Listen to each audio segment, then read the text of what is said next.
T-minus 30 seconds.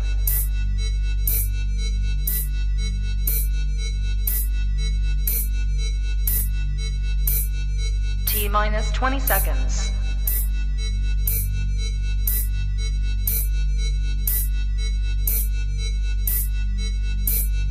10, 9, 8, 7, 6, 5, 4, 3, 2, 1, 0.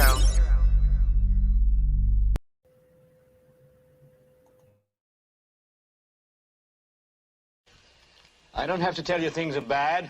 Everybody knows things are bad. It's a depression.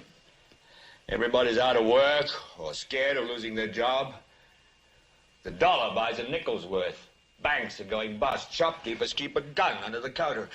Punks are running wild in the street, and there's nobody anywhere who seems to know what to do, and there's no end to it. We know the air is unfit to breathe, and our food is unfit to eat.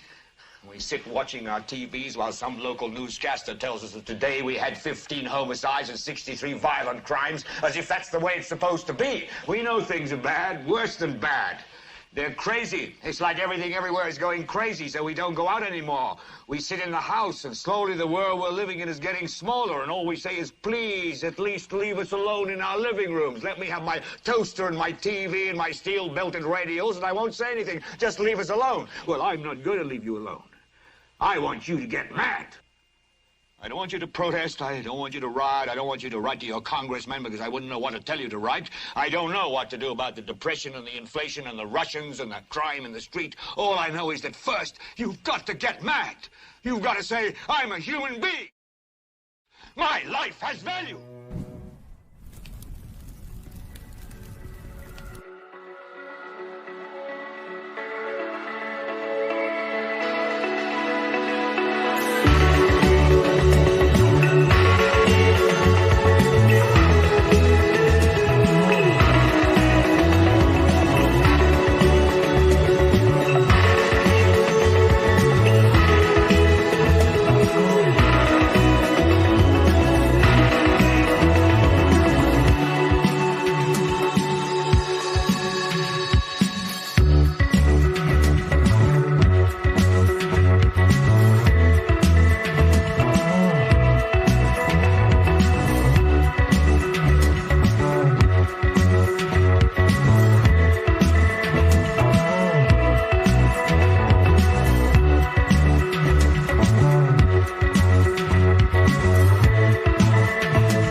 Good evening, everybody, and welcome to Global Watchman News Exposing Satanic World Government. My name is Lori Swan. I hope you guys are all doing well.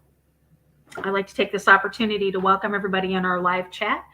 If you are in the chat room, we do ask that you keep it family friendly. There will be moderators in there to make sure that we stay within the terms of service put forth to us by the platforms we're utilizing tonight. If you're new to the channel, welcome. Take a minute, hit that subscribe button, hit that bell so you know when we go live. If you're new to the page, again, welcome. Hit that like button, share this to your social media, and welcome. I did want to take a moment of silence for the people, not only in Kentucky, but also, I believe, in Idaho, as these storms have gone through.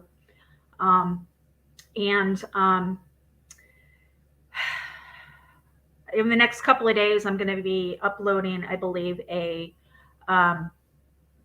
a video that's going to have, I want to say, contact information if you want to help those that are affected. It's always hard when something happens like this, but it also intensifies it as it is so close to the holidays. Whether you celebrate them or not, these people have lost completely everything. And not only personally, but now they've lost the ability to provide for their families because the business that they worked, their livelihood is gone. So I ask that you keep them all in your prayers. And like I said, in the next couple of days, I'm going to be uploading resources that you can contact or get a hold of if you would like to help the victims. So first, again, I want to say thank you to everybody. Welcome. I'm feeling very good the last couple of days. I've been getting enough sleep, I think, and I'm feeling pretty good. I do have a kind of a little runny nose today, but I don't think that's from anything happening. I do go for my, what is it called? Echocardiogram this week sometime. So I'll keep you guys updated for that. All right, so tonight is some information that I've been sitting on for a long time. I wanted to put it out. I was going to make a video and actually like just do a video with visuals and stuff like that. But as you guys probably don't know, every video that I make like that, I make every single visual. I have a program that I go in and I make every single slide. And this information starts out in the year 1500 until now. So there's a lot of information and it just got to be way too much, way over my head. So I'm going to bring it out to you guys and we're going to do it this way. Let me just say,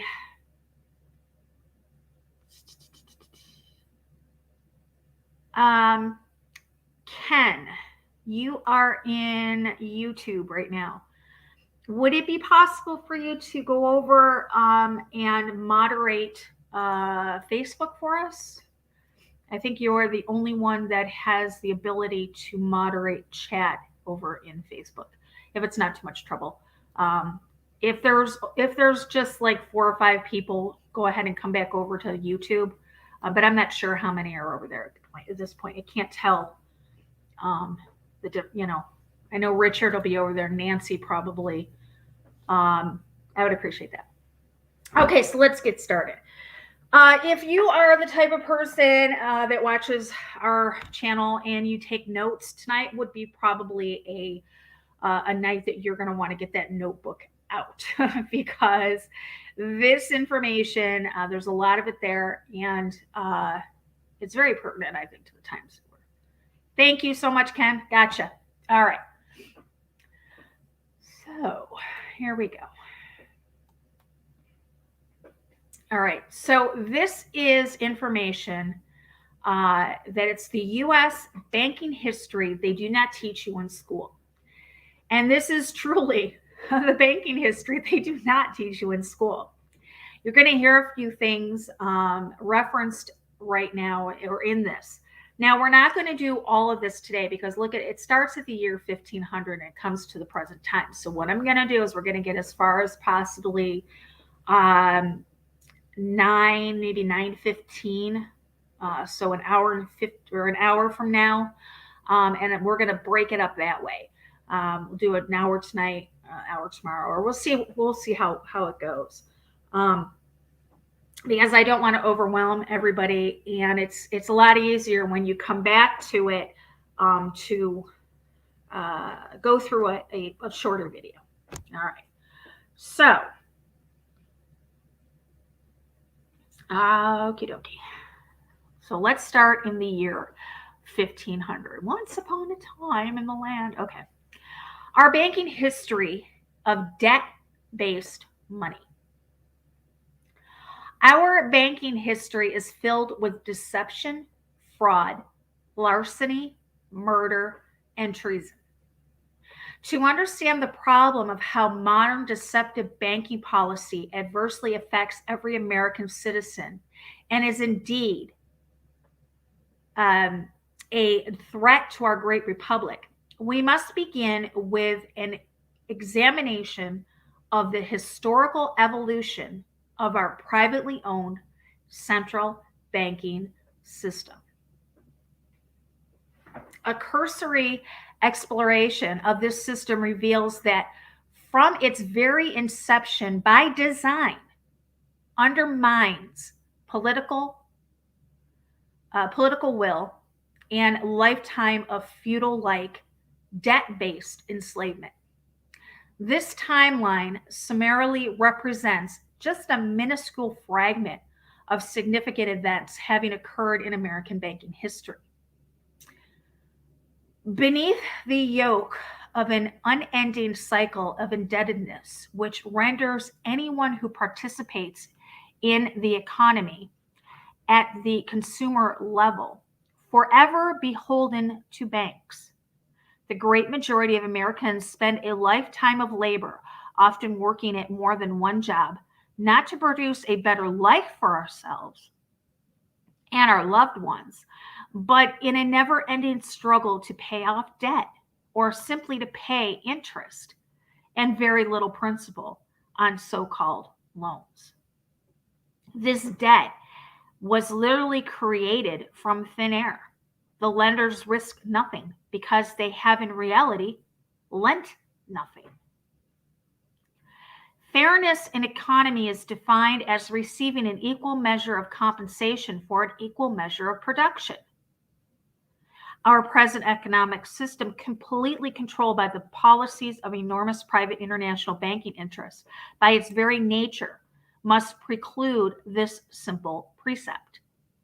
The scheme exists in our economy today under the direction of a Puerto Rican canon law trust known as the Federal Reserve System Joint Stock Trust. I'm going to stop right there right now because this is something probably you've never heard the Federal Reserve referred to as the Puerto Rican Canon Law Trust. Essentially what this does, it beholdens us to canon law. If you don't know what canon law is, that is the law that is written by the Vatican. There's canon law, there's admiralty law. We are under canon and admiral law. We may think that we live in a free country with these laws that are explicit to us, but they are not. They are created by the Vatican and beholden us to this debt enslavement. Before I started researching this, I had never heard of the Federal Reserve referred to as the Puerto Rican Canon Law Trust. But then I did, that is actually how I went down the rabbit hole and started studying canon law and admiral law. And it is a rabbit hole that I think every American should go down at one time or another.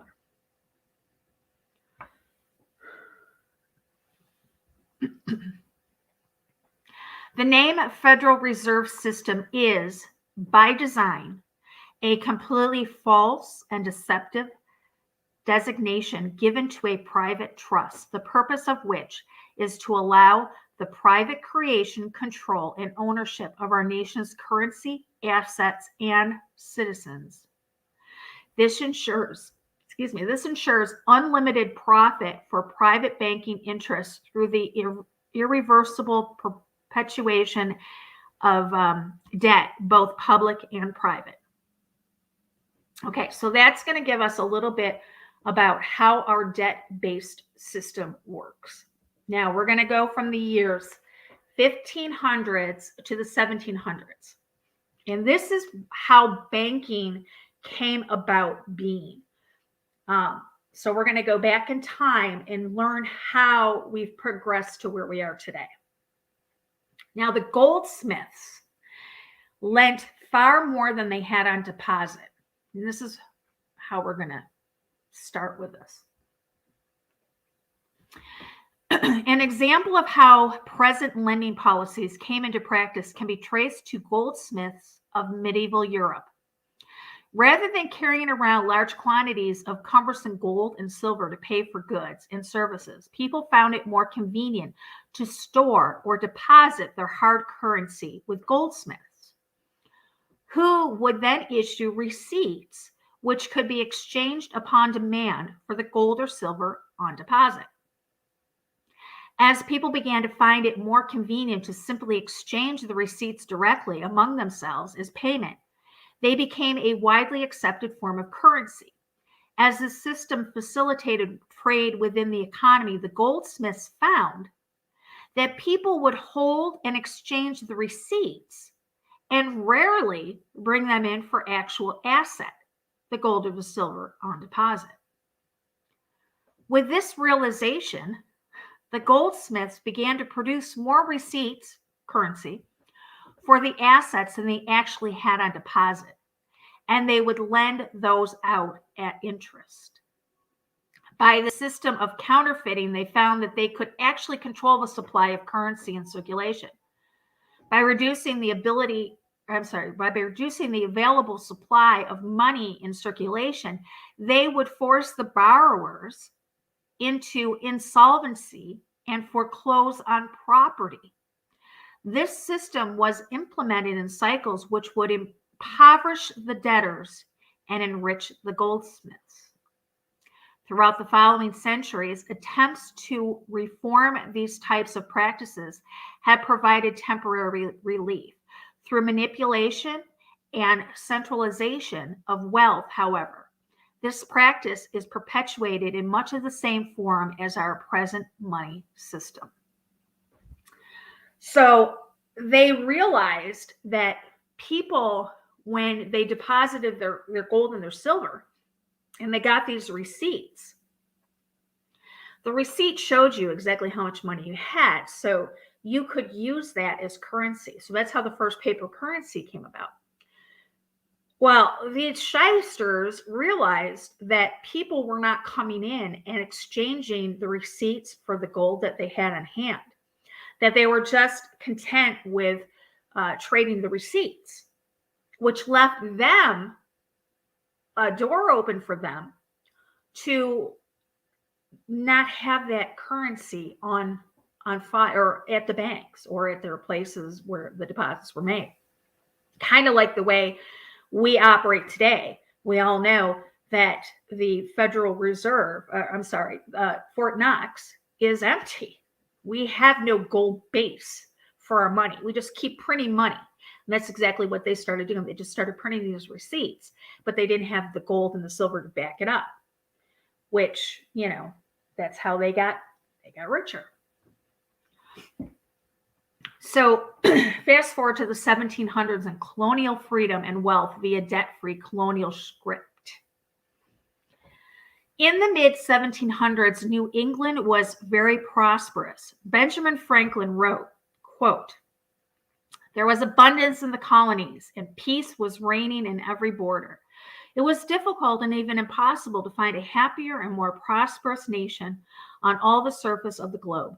Comfort was prevailing in every home. The people in general kept the highest moral standards, and education was widely spread." While representing the interest of the colonies over in England, he saw the reality very clearly of a debt-based slavery money system. He went on to say, "The streets are covered with beggars and tramps." Questioning his rich associates in England, he asked how the country of England could have such terrible poverty among its working classes, yet be so wealthy. Their answer was that England had too many workers. They claimed they were already overburdened with taxes and couldn't contribute anything else to cover their poor, and actually believed that wars and plague were required to rid the country from manpower surpluses. Wow, that kind of hits home right now, doesn't it? While discussing the differences, they asked Franklin how the American colonies were able to collect enough money to support their poor houses and how England could overcome their plague of pauperism. Franklin replied, "We have no poor houses in the colonies, and if we had some, there would be nobody to put in them, since there is in the colonies not a single unemployed person, neither beggars nor tramps." The Englishman asked if he could explain the amazing prosperity of the colonies, and he answered, "Well, that's simple. In the colonies, we issue our own paper money. It's called colonial scrip. We issue it in proper proportion to make the goods pass easily from the producers to the consumers. In this manner, creating ourselves our own paper money, we control its purchasing power, and we have no interest to pay to anyone."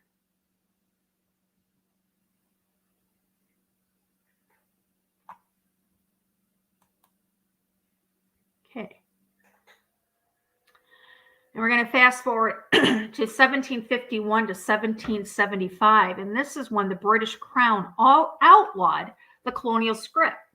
So essentially, Benjamin Franklin, who was the go-between between the colonies here in the United States and in Europe, in Britain, kind of told our secret. He kind of told, how we were so prosperous. Well, they couldn't have that. So what they did was the British Crown outlawed the colonial scrip that Benjamin Franklin told them about. Shortly after Benjamin Franklin revealed this, British Parliament's King George III passed a law in 1751 and an even more restrictive law in 1763 that prohibited the colonies from using their colonial scrip money and required them to only use British bank notes borrowed at interest from the Bank of England for all commerce. Franklin reported that 1 year after the prohibition of colonial scrip money, the streets of the colonies were filled with unemployment and beggars, just like in England, because the circulating medium of exchange had been reduced by half. So by Benjamin Franklin revealing to the British Parliament how the colonies were flourishing, well, they couldn't have that because there was obviously money left on the table that the crown wanted. It's all about greed. So they outlawed what was working for us here in the early colonies. In 1775 to 1783, American Revolution fought for debt-free money. And this is going to come to a shock to some people because and this is why I said that this is stuff that you won't be taught in school, because we were taught in school the reason for all the wars that have been fought from the Revolutionary War to now. And all of it's been a lie. And we're going to get into, as we go through this, we're going to see the real reasons why these wars were fought. Now, the Revolutionary War, we were told was fought, we fought it to gain our freedom from Britain, when in actuality, the Revolutionary War was fought because we wanted our debt-free money back. Also known as the War for Independence, it was fought from April 19th, 1775 to September 3rd, 1783. Initially, the land was British colonized and then separated in independent free states, which in the midst of the war on July 4th, 1776 became sovereign states united with John Hancock's first signing of the Declaration of Independence. The formal signing on engrossed parchment was accomplished by 50 delegates and on August 2nd, 1776. One delegate signed Later that month, 3 other in September, 1 in November, and Thomas McKean of Delaware not until 1781. Notable non-signers were John Dickinson, who did not sign as a matter of principle, and Robert Livingston, who had been recalled by his state before he had a chance to sign it. Benjamin Franklin stated that debt-free money was the original cause for the American Revolution, and not the tax on tea nor the Stamp Act, as it had been altered to mislead the masses in history books. Franklin, who was one of the chief architects of the American independence, wrote it clearly, and this is what he said. The colonies would gladly have borne the little tax on tea and other matters had it not been the poverty caused by the bad influence of the English bankers on Parliament, which had caused in the colonies hatred of England and the Revolutionary War.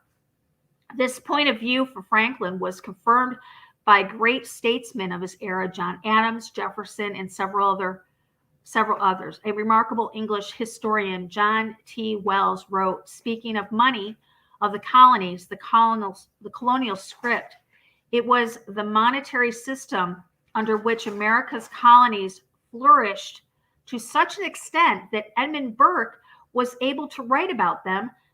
Nothing in the history of the world resembles their progress. It was sound and beneficial system, and the effects led to happiness of the people. John T. Wells added, in a bad hour, the British Parliament took away from America its representative money, forbade any further issue of bills of credit, these bills ceasing to be a legal tender, and ordered that all taxes should be paid in coins. Consider how the consequences, this restriction of the medium of exchange, paralyzed all the industrial energies of the people.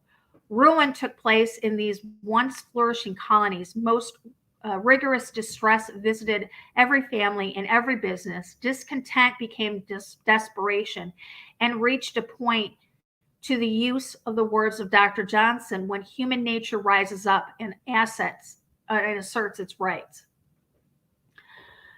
So instead of us flourishing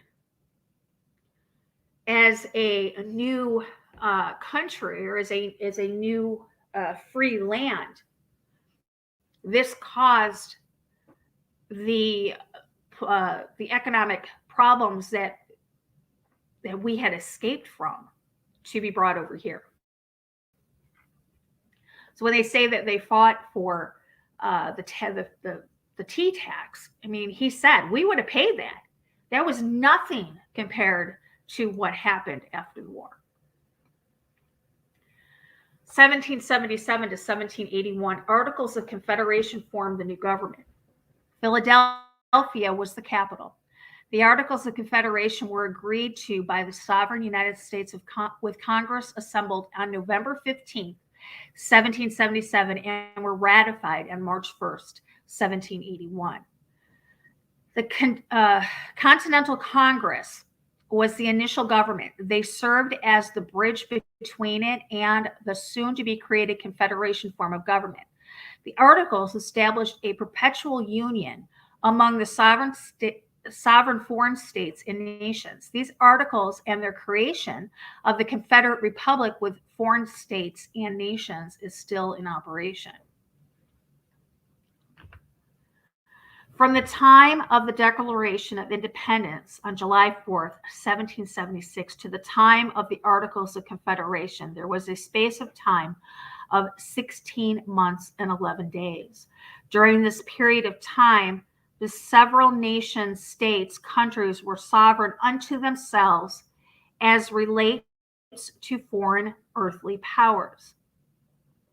The Articles created a loose confederation of independent states that gave limited powers to the central government. Congress had the power to coin, borrow, and appropriate money, as well as declare war and enter into treaties and alliances with foreign nations. Congress was denied the power to levy taxes. That is important. During the time this country was created, Congress was denied the power to levy taxes. The new federal government was financed, now get this, the new federal government was financed by donations from the states based on the value of each state's lands. Any amendment to the articles required the unanimous approval of all 13 states. In attempting to limit the power of the central government, the Second Continental Congress created one without sufficient power to govern effectively, which led to serious national and international problems. The greatest weakness of the federal government under the Articles of Confederation was its inability to regulate trade and levy taxes. Sometimes the states refused to give the government the money it needed, and they engaged in tariff wars with one another, almost paralyzing interstate commerce.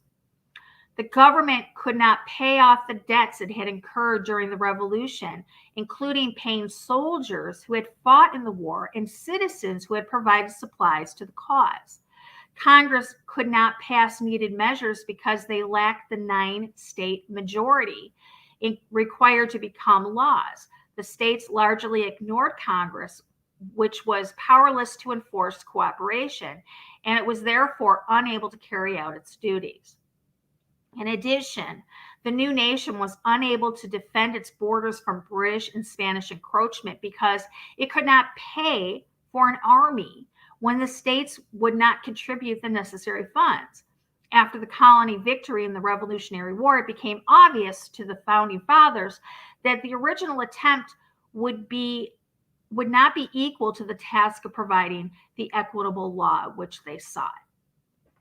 So what it depended on is each state to divvy up, to pay for certain things, and it was dependent on your land, how much land you had, how many people lived on the land, and it was a voluntary. It wasn't a tax levy. It was a voluntary money they turned over to the government. So after the war, the Confederation realized that these states aren't paying up. They're not giving us the money that is promised to us, and now we can't pay for things. So that led to that particular thing, that reasoning behind it of the states not paying their fair share led up to the creation of the first central bank in 1782. So here we go. 1782, Bank of North America established the first central bank. With the war still commencing shortly after the Articles of Confederation were ratified, an opportunity came forth for the typical fraudulent creation of money to be lent in interest to the Union of States and Confederate government. If you can't beat them, join them, right? Might as well have been his argument when the arms dealer Robert Morris suggested that he be allowed to set up a Bank of England-style central bank in the Confederate Republic in 1781.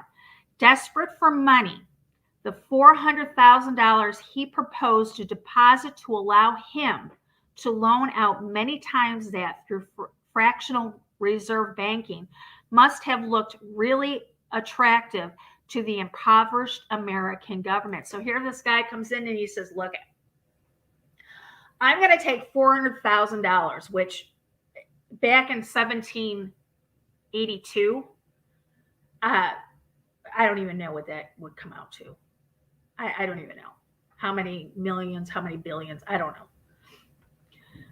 But he said, I'm going to take $400,000 of my own money, and I'm going to loan this to you. And the Confederate, being basically broke, said, sure, we'll do that. Already spending the money they would be loaned, no one made a fuss when Robert Morris couldn't raise the deposit. Oh, okay. already spending the money already spending the money they would be loaned. Okay. So already spending the money they would be loaned. No one made a fuss when Robert Morris couldn't raise the deposit and instead suggested he might use some gold, which had been loaned to America from France. It began operations January 7th, 1782. So the government, the Confederates said, yes, we'll do that. Oh, guess what? I can't come up with the money, but I got gold. Once in, he simply used fractional reserve banking, and with the bank's growing fortune, he loaned to himself and his friends the money to buy up all the remaining shares. The bank then began to loan out money multiplied by this new amount to eager politicians who were probably too drunk with the new power cash to notice or care how it was done. The scam lasted 5 years until 1785, with the value of the American money dropped like a lead balloon. The bank charters didn't get renewed. The shareholders walked it off with the interest, and it did not go unnoticed by the depositors. Governor Morris, the principal assistant to Robert Morris, superintendent of finance for the United States, to whom he was unrelated, stated, "The rich will strive to establish their domination and enslave the rest. They always did. They always will. They will have the same effect here as elsewhere if we do not buy the power of government, keep them in their proper spheres." Pertinent legalese, definitions, and meanings. Okay, I'm not going to read this because if I have to come back to it, I will. But when I put the link up, you guys can read it. It's legalese is their mumbo jumbo for how they get around when I say being legitimate, I guess. Excuse me. 1789 to 1793, Confederate government files Chapter 11, bankruptcy number 1. Okay, I need to pull up something. Give me 2 seconds. I forgot that this was going to be on here, and I just got to grab it real quick. There are 4 constitutions in this United States. So when you hear somebody talk about that we are not under the organic constitution, this is what it's referring to. Okay, let me grab it real quick.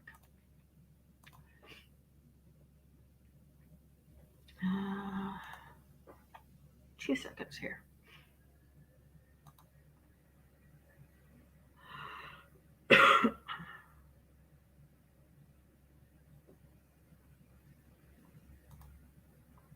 All right. I'm going to take this down real quick.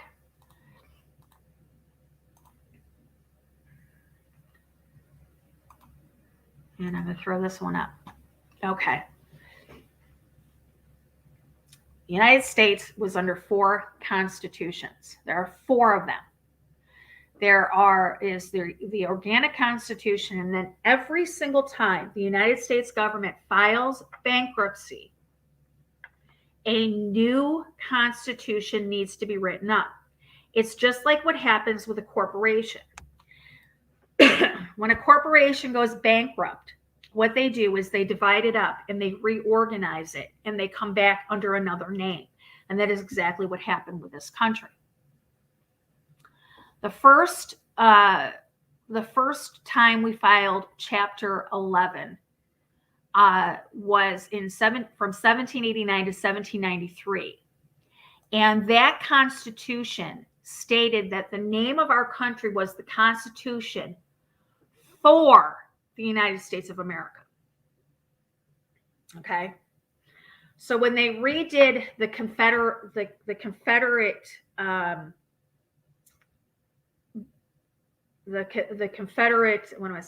government, they got rid of that, and we are now known as it's the Constitution for the United States of America.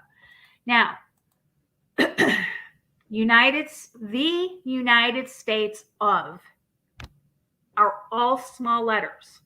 The only thing capitalized in that was the T for the C for Constitution, and the S for states, and A for America. Everything else was all lowercase.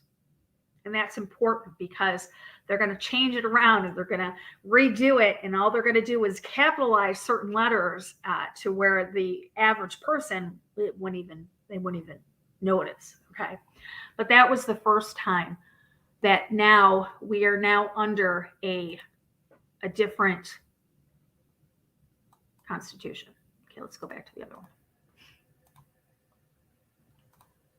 Here we go. Okay, so from 1789 to 1793, the Confederate government files Chapter 11. This is the first bankruptcy via the Constitution for, like I said, the United States of America. United being, the only thing being capitalized is the S, the A, the T, and the C. On February 21st, 1787, Congress called for a constitutional convention to be held in May to revise the Articles of Confederation.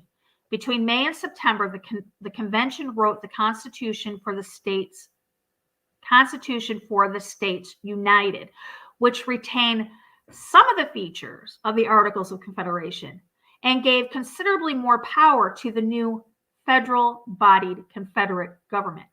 Among other things, the new Constitution allowed the government to tax the citizens of the sovereign states united. The new federal-bodied Confederate government was named the United States of America. The T, the U, the S, and the A all capitalized. The of was a small o.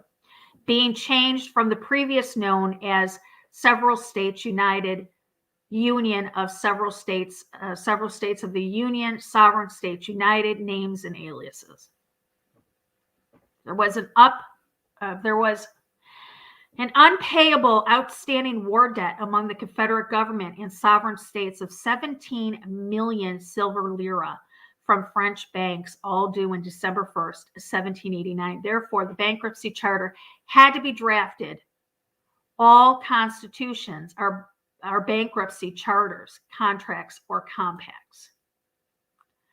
So they needed to get this done before that bank loan to France became due. On September 17, 1787, 12 state delegates approved the Constitution. It was adopted in 1789 and amended in 1791. The states had become constituents. And that is, in civil law, one who, by simple agreement, becomes responsible for the payment of others' debts. And that's through the Black's Law Dictionary. If you guys don't use the Black's Law Dictionary as one of your go-to sources for things, you truly need to, because that is just a font of information. And you can get it online. You don't have to order it. It's very expensive. It's hundreds of dollars if you're going to buy it. But you can get it, free online. The states were now liable for the debt owed to the French bankers, but the people of America were not. The people were not a party to the Constitution because it was never put to them to vote for, nor were any signers of it. Therefore, not party to the compact between the states and the government. The states divided up the debt owed by the Confederate government to the French and placed rules on the government to whom they were sharing the repayment of the debt. Therefore, the official year of the bankruptcy of the National Confederate Government of the States United was 1789, when the Constitution was adopted. So that's when the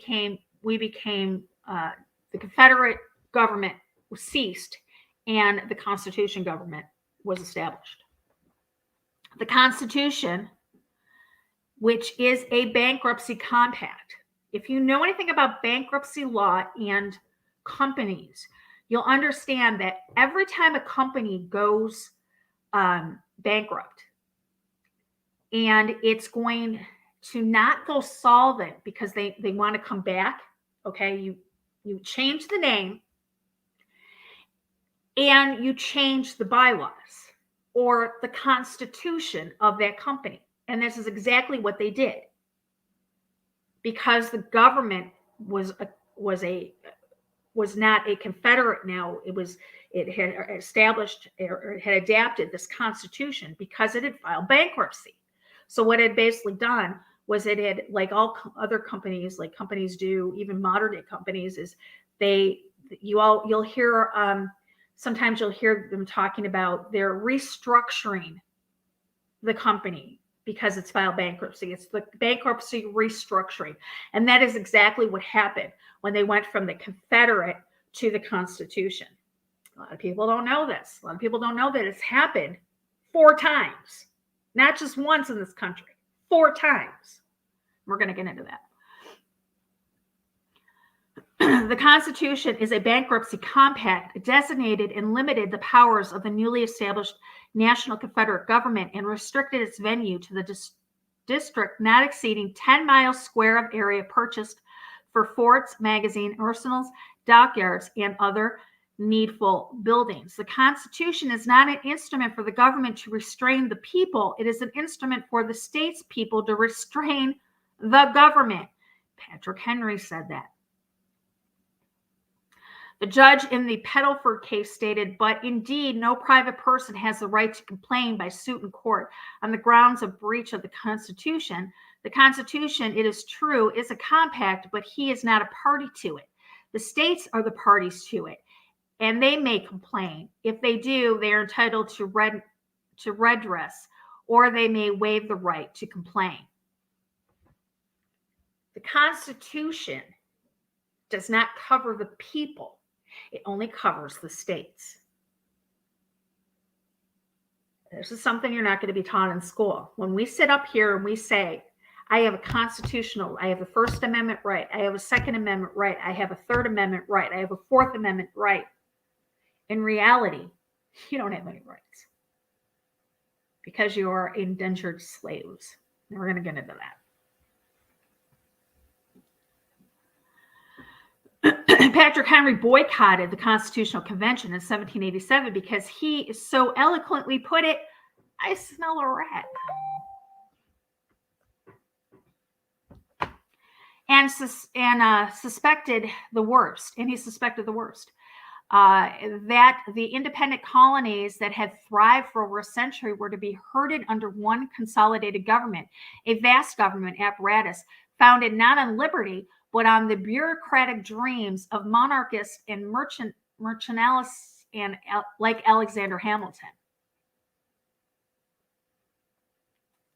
What time is it? 2 seconds here. Sorry. My husband on his way to Jersey. Okay.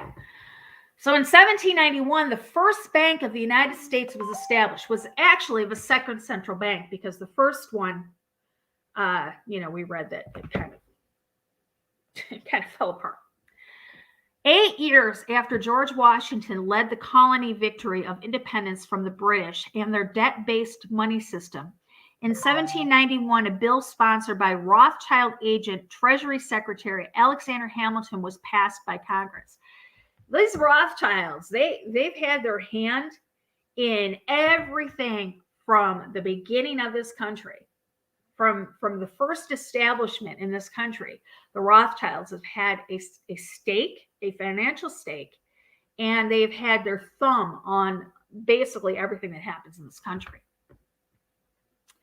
So this bill established the Rothschild privately owned first bank of the United States. This central bank was was tenured by a charter of 20 years, which expired in 1811.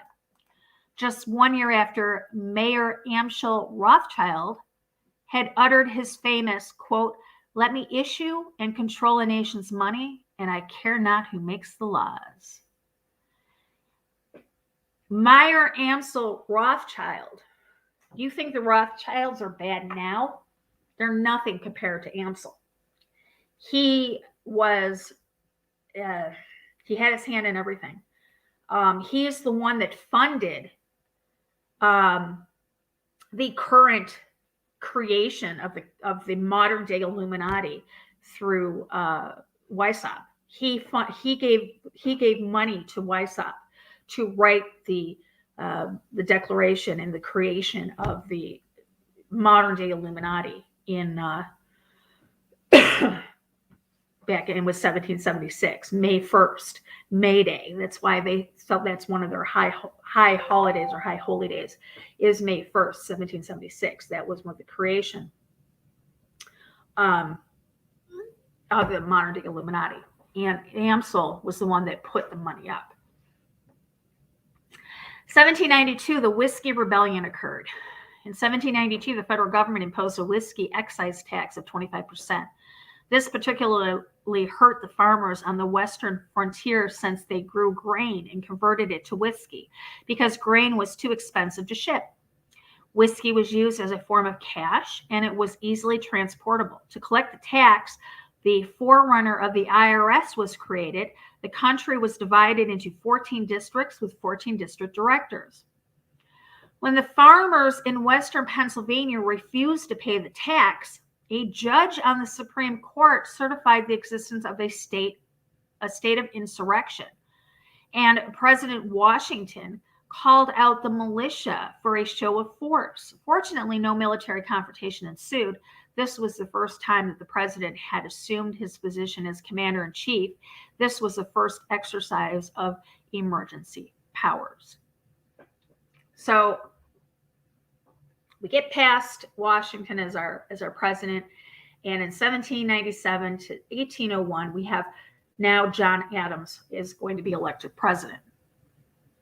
John Adams' presidency was from March 4th, 1797 through March 4th of 1801, and he is quoted as saying in 1826, he said, quote, "There are two ways to conquer and enslave a nation. One is by the sword, the other is by debt." And he also said, all the perplexities, confusion, and distress in America arise not from defects in their Constitution or Confederation, not from want of honor or virtue, so much as from the downright ignorance of the nature of coin, credit, and circulation. I firmly believe that quote right there is carried over to today. This is the reason why kids are not taught anything about management of money in the school system because this government wants ignorance of the nature of coin, credit, and circulation, of debt, of money management.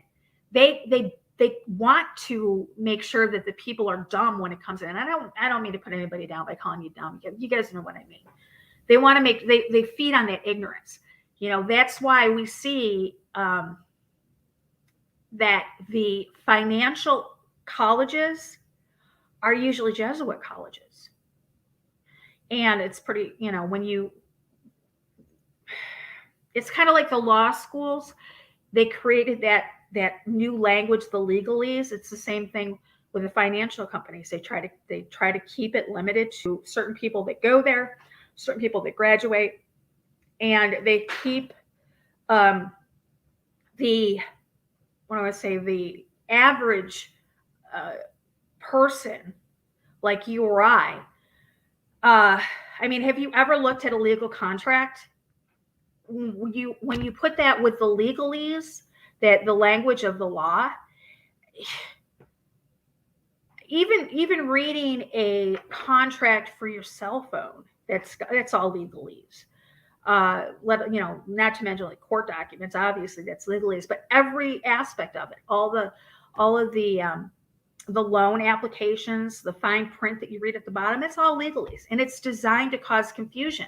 It's designed to make, like he said right here, you do not to want of honor or virtue, so as much as from the downright ignorance of the nature of coin, credit, and circulation. 1798, Adams passed the Alien and Sedition Act.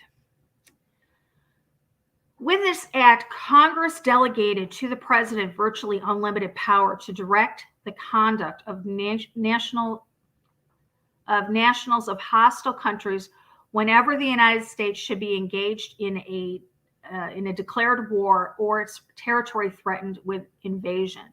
This act, although somewhat amended, is still on the books today. The Alien and Sedition Act obligated the president to make a declaration of the state of war or a threatened invasion, which entitled him to use these new powers. Now you know why we have the war on drugs, the war on poverty, the war on crime, and the war on terrorism, etc.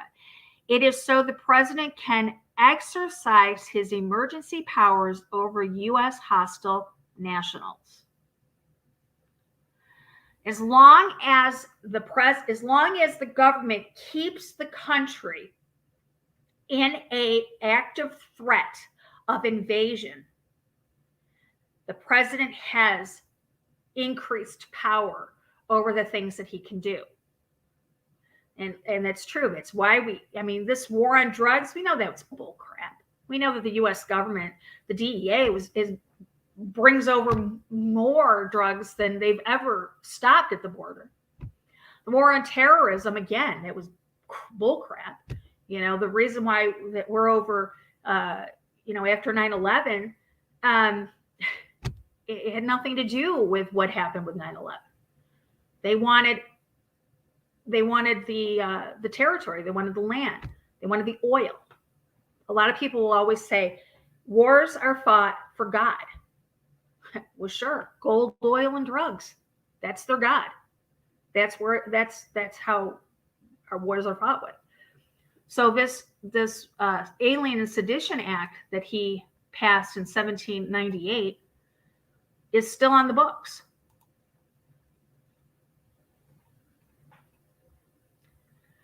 All right. Let's go to 1801 to 1825. So 1801 to 1809, Thomas Jefferson is now elected president. Thomas Jefferson's presidency was from March 4th, 1801 through March 4th of 1809. Before leaving office in the debate over the recharter of the bank bill, Jefferson stated, quote, "If the American people ever allow private banks to control the issue of their currency, first by inflation, then by deflation, the banks will deprive the people of all property until their children wake up homeless on the continent their fathers conquered. This issuing power should be taken from the banks and restored to the people to whom it properly belongs." He also went on to say that he believed that banking institutions were more dangerous to our liberties than standing armies. And he also said that the modern theory of the perpetuation of debt has drenched the earth with blood and crushed its inhabitants under burdens ever accumulating. What are you doing, Bella? 1809 to 1817, James Madison was elected president. James Madison's presidency was from March 4th, 1809 to March 4th, 1817. Alexander Hamilton converted the public debt interest-free into now interest-bearing bonds payable to the central bank's owners. It is believed that Nathan Rothschild threatened then President James Madison in 1811 with the most disastrous war if Congress did not renew the charter of the privately controlled central bank. Under popular pressure of free American nationals who knew the disasters of such banking schemes, Congress rejected the renewal of this charter. He spoke out against the privately owned central bank, stating, quote, "History records that the money changers have used every form of abuse, intrigue, deceit, and violent means possible to maintain their control over governments by controlling the money and its issuance." So these early presidents knew. They knew. And they pretty much held these I'm going to say, greedy bankers. They pretty much held them at bay, okay? And they knew what their game was.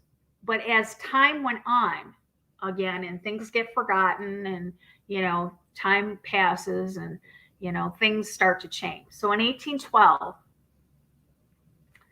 the Rothschilds launched the War of 1812 in retaliation. So because James Madison refused to renew their charter as at the first bank, the Rothschilds launched the War of 1812 in retaliation. We're not told this in school. We're told a different reason for the War of 1812. Again, gold, oil, and drugs are the only things that wars are fought over. They may tell us that it's other things, for human rights, or to combat communism or whatever. But that's just what they tell us. The real reason behind the wars are pretty much the bankers. So in 1812, the Rothschilds launched the War of 1812 in retaliation. Shortly thereafter, the Britain launched their attack against America's $61 million annual exports by having the Rothschilds controlled Ottoman Empire attack the American export ships. Next, British soldiers landed on American shores by June of 1812, starting the War of 1812. During this conflagration, a British force set fire to the White House, presidential mansion, and the Capitol building. And on January 8th, 1815, after a 17-day battle for the strategic port of New Orleans, ended in a decisive victory for the American forces under the command of General Andrew Jackson. So after that, in 1816, the Second Bank of the United States was established, which would have been the third central bank. The federal government was now in war. The federal government was now in war debt due to the recent attack. Legislation, and now, mind you, the Rothschilds instigated this war that put us in what? Debt. To who? To the bank. So the federal government was now in war debt due to this recent attack. Legislation was introduced and vetoed 5 times. The such time it passed was April 10th, 1816 Congress. Under the influence of the Rothschild money power, once again chartered a 20-year Rothschild-owned central bank, and which was the Second Bank of the United States. As soon as the Second Bank of the United States began, it did what all Rothschild banks do, and it created a mass of money out of thin air, lent it and charged interest that was never created on its repayment. Then it purposely called in most of its loans and contracted its fraudulent lending and therefore money supply, thus causing bankruptcy, foreclosure, legitimate bank failures, drop in real estate values, and a slump in agriculture and manufacturing. So what happened was they got the government to establish this, to recharter the bank. And because the government now was in so much debt from the manufactured attack and War of 1812, well, now we were indebted to the government, or to this bank. And when they threw out all this money to people, everybody was buying it up. And then boom, what did they do? They recalled it, which put people into bankruptcy, which lost jobs, lost land.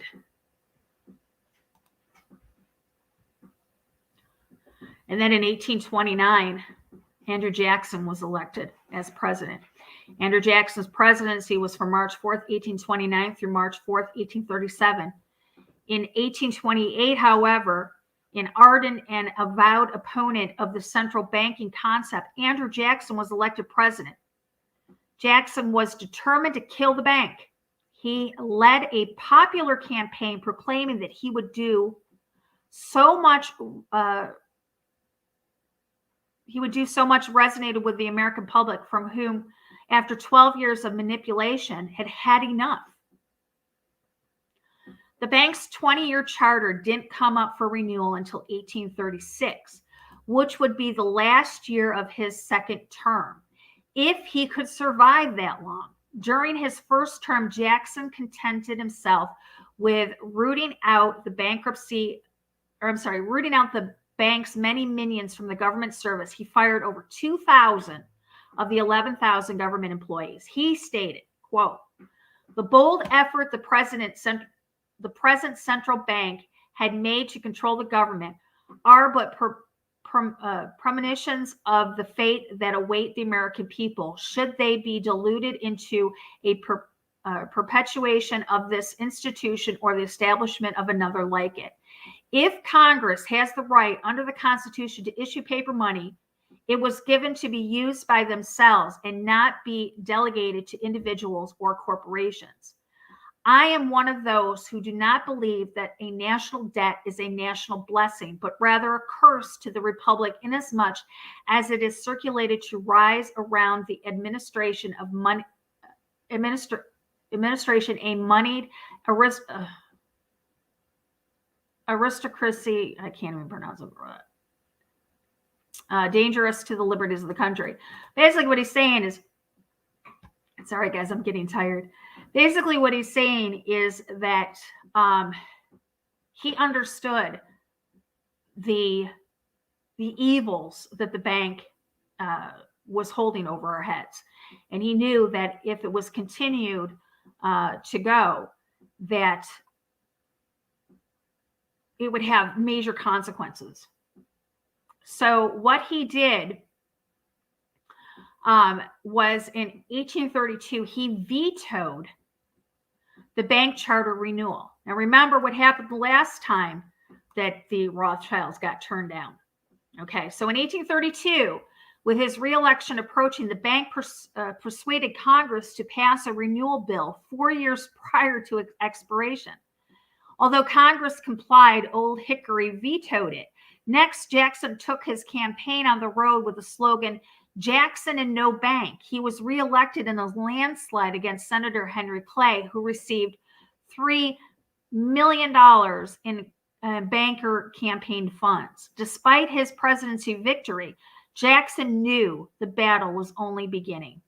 And he stated, "The hydra of corruption is only scorched, not dead." It's funny how he used the term the hydra, because we're seeing that term used a lot now regarding the New World Order.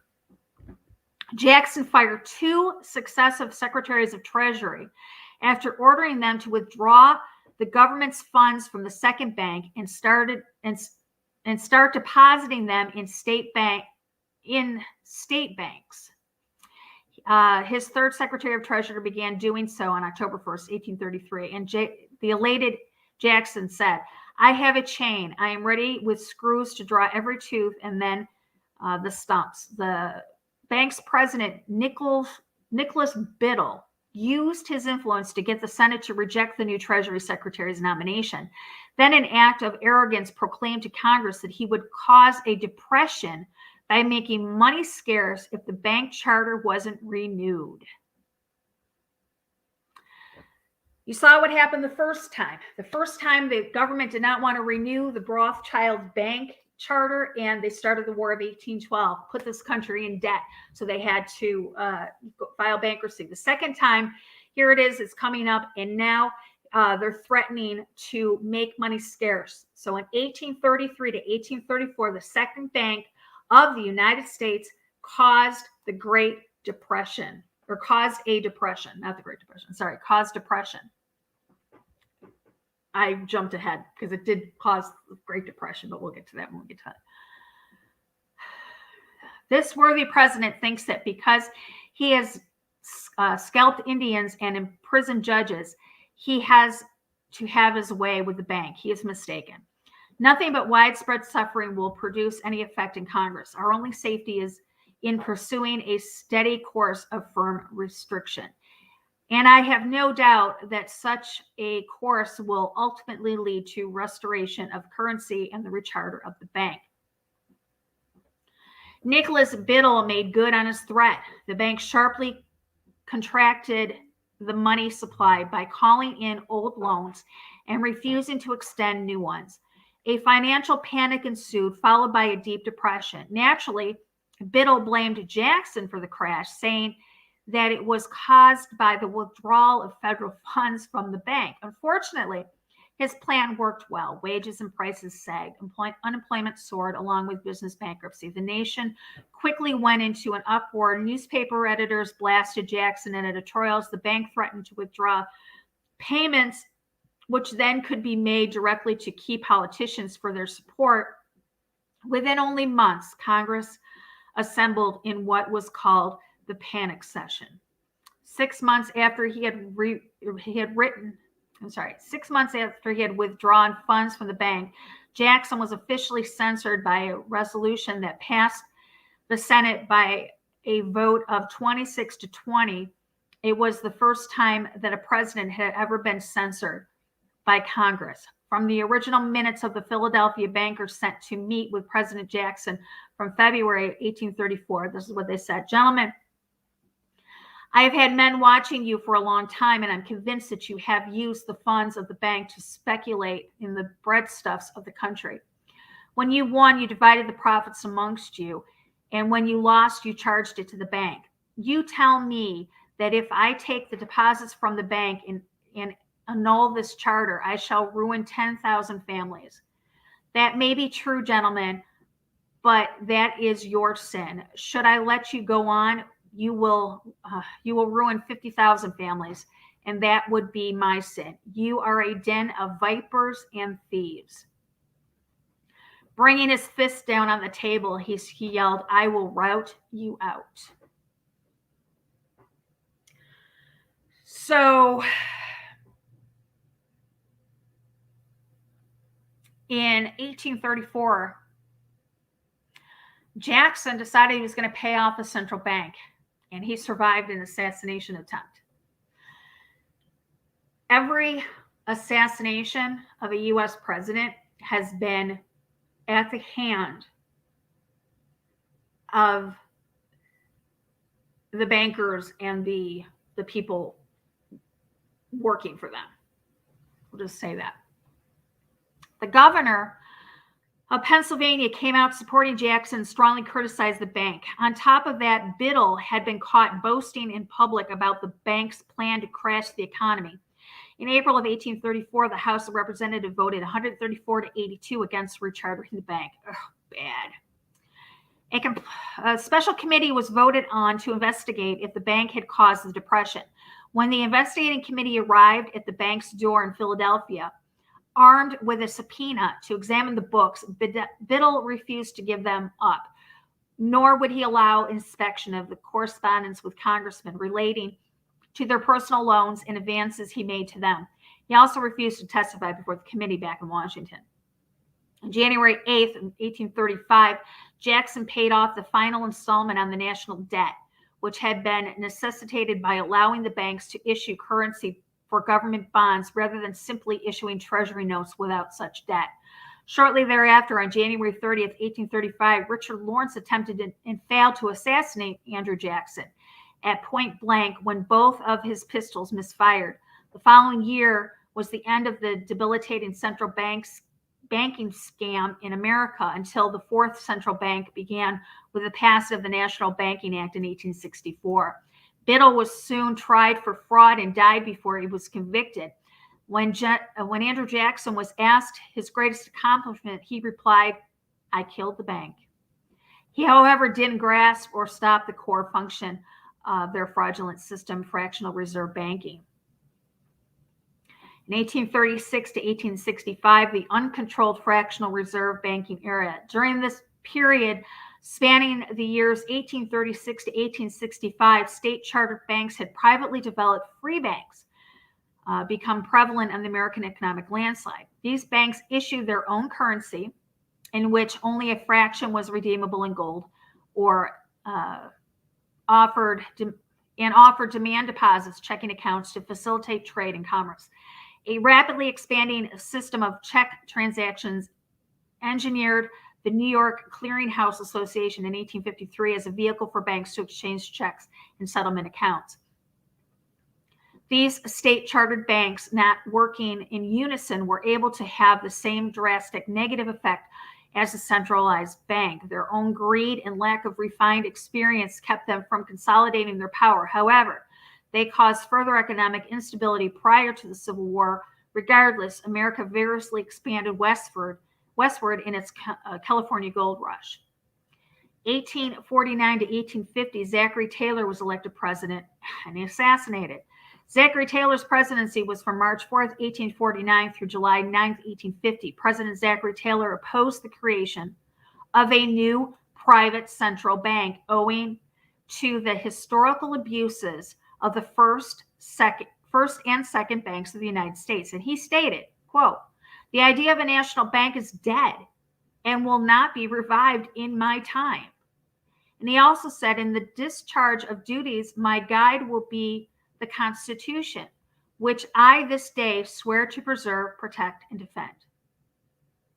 Sadly, Taylor died on July 9th, 1950, after eating a bowl of cherries and milk rumored to have been poisoned. The symptoms he displayed are consistent with acute arsenic poisoning.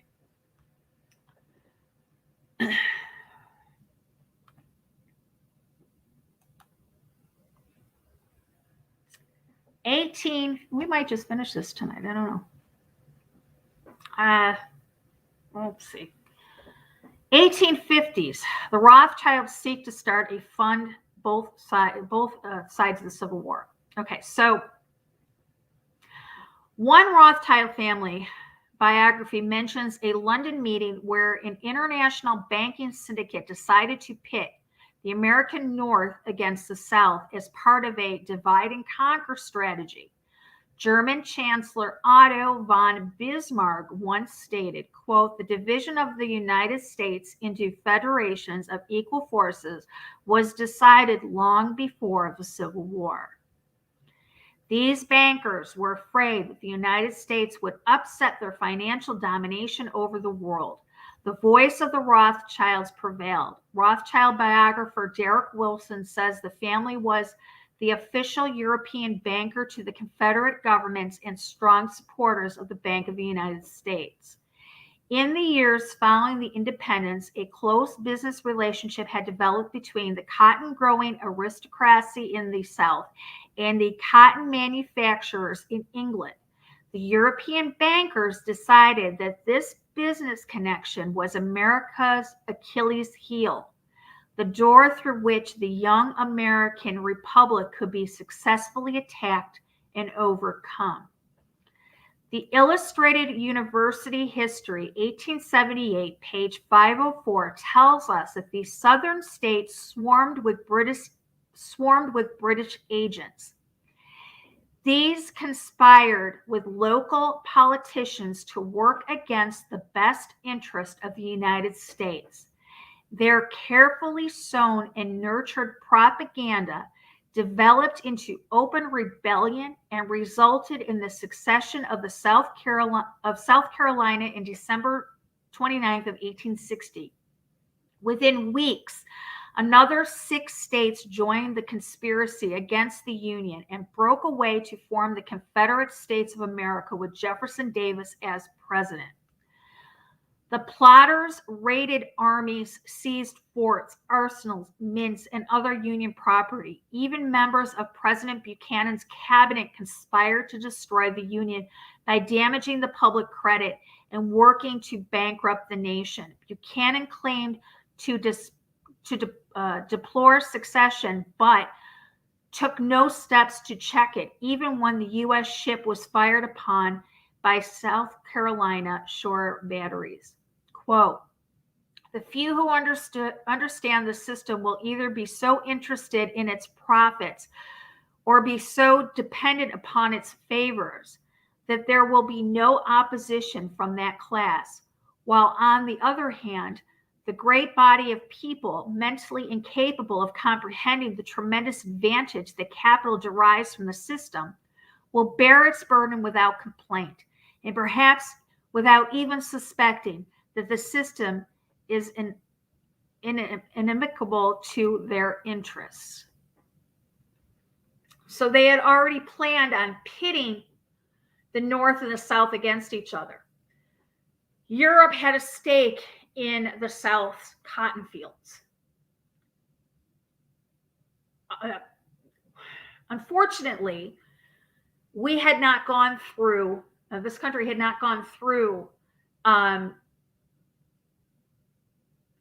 the ability to manufacture its own products. So we had to transport everything over to Europe. We were still dependent on Europe or on Britain at that time.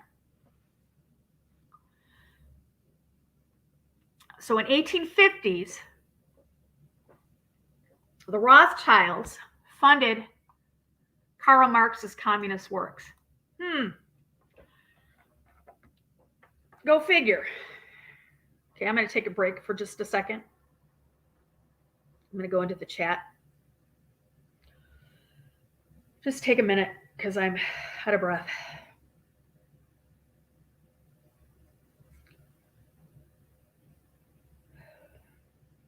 Yeah, I think we're going to only go to, we'll finish this up. And then, this is a long one. How about we end it for tonight, and we'll pick up tomorrow, and we'll recap with 1850s, because I didn't realize it starts getting long after this, and it goes into talking about the Civil War and how it bankrupted the United States and how it benefited the powers that be. So, and then we're going to end this for tonight. We're going to come back tomorrow night at the same time. We'll start with part 2. We'll pick up at 1851 to 1875. Because like I said, from this point on, it starts to make sense to you, and you start seeing the things that are happening or are still carried over in today. All right. So we'll do part 2 tomorrow. I didn't realize I'm getting out of breath and I'm getting kind of tired, so I don't want to overdo it. So I do want to thank everybody in the chat room. I want to thank everybody for joining us. Please come back tomorrow night as we continue with part 2. Until then, next time, I just want to thank you guys. I love you all. Remember, please pray for Kentucky and for those that are affected by the horrific weather we've had in the last couple of weeks. And until next time, guys, remember, eyes open, no fear.